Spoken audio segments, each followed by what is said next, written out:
I would, as president, immediately stop the bulk collection of records. I think it's unconstitutional. One day, I hope that I'm wrong, but one day there will be an attack that's successful. And the first question out of everyone's mouth is going to be, why didn't we know about it? And the answer better not be because this Congress failed to authorize a program that might have helped us know about it. Two Republican senators and presidential candidates, Rand Paul and Marco Rubio, sharply disagreeing over this week's court ruling that the NSA's bulk data collection program is illegal.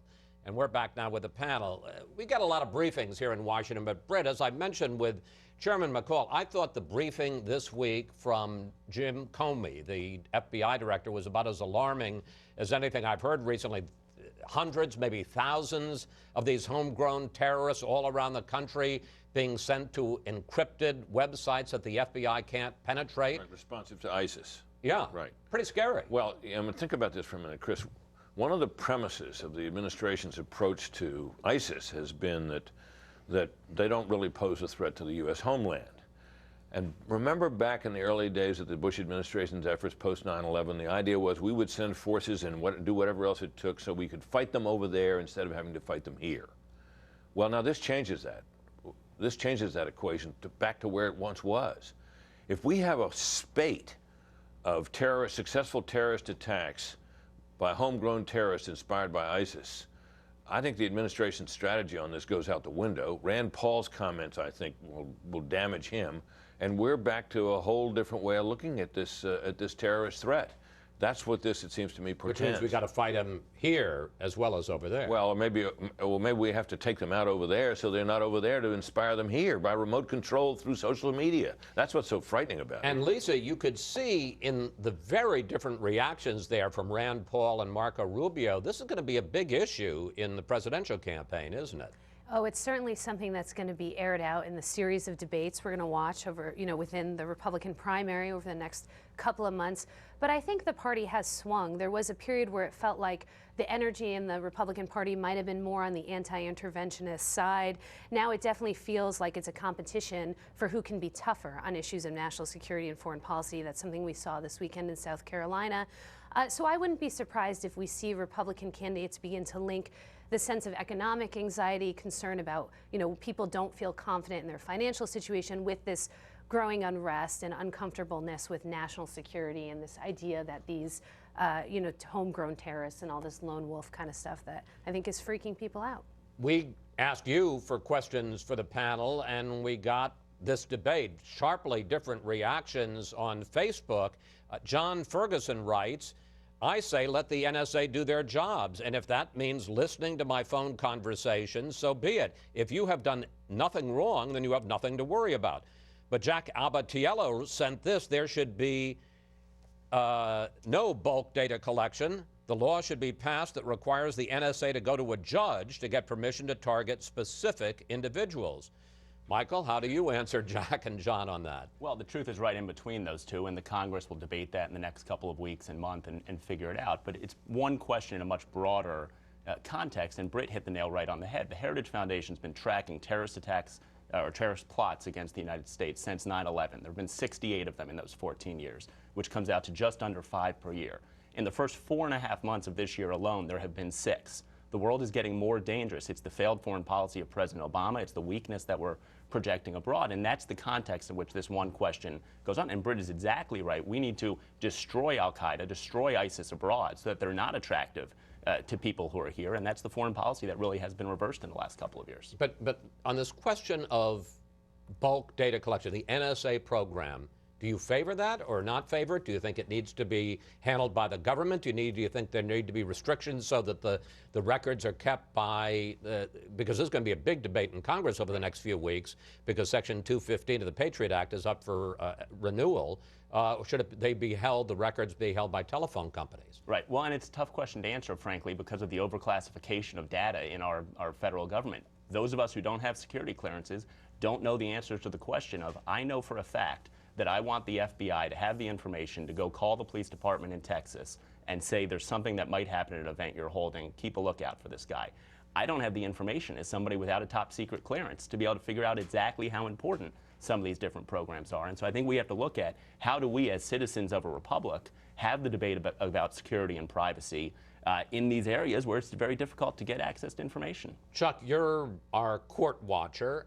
Were you surprised by the appeals court ruling that the NSA program is illegal? And where do you see this issue headed in the courts and in Congress?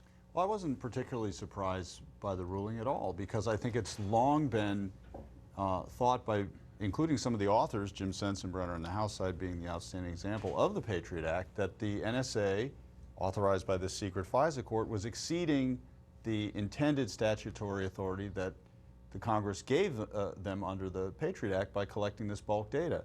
So in that sense, all the court was doing was ratifying the view of some of the bill's own authors.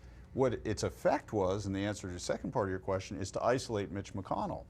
Because explain how that is. Well, that's what I was going to say, that McConnell had thought by reauthorizing the thing clean, it would in effect incorporate the FISA court's more permissive decision. But now that you keep have the program as it is. As it is. This ruling now means that if you reenacted it clean, it creates a conflict between a court decision and the FISA court's view of the statute, and it would in effect undermine any effort to do a clean reauthorization. So now he's in a bit of a dilemma, and people I talked to on the Hill think it's likely there might be, because they're running out of time, some sort of short-term reauthorization, and this thing is now fully teed up. It's got to come to a head, and they're going to have to make a decision. There is this Freedom Act bill that I think, in my judgment, cuts a good compromise, which is the prior authorization to check the bulk data that's collected by the telecommunications companies and is not held by the NSA itself. And I think that's where the consensus is moving, which is, I think, what Mike McCall was telling you before on the show. McCall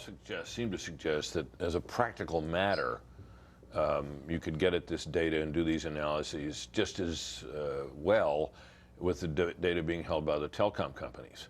I'm not sure that's true, and I think if it turns out not to be true, that this would make the whole process more awkward and less effective. Note the content of the viewer's question. They can listen to my phone calls all they want, he said. Well, there's no evidence that that's what's happening.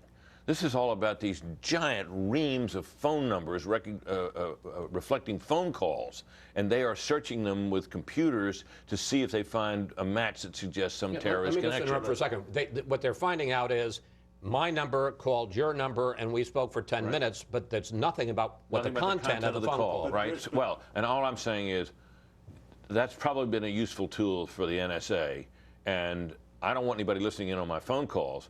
But if they want to search my phone records to see, if I've been talking to terrorists, that's perfectly all right with me. When everything is surveilled in that way, really nothing is surveilled, and it really represents no particular threat. Here's what has changed, though. We were talking about it before.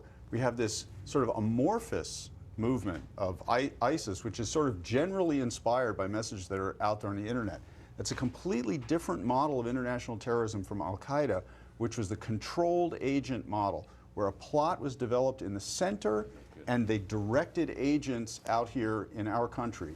So the tactic or the intelligence methods you're talking about are actually less effective when you don't have an actual connected network. Yeah, obviously some other methods would have to be developed for fighting this kind of problem, where social media is the means of communication, but that doesn't mean that these other methods are useless.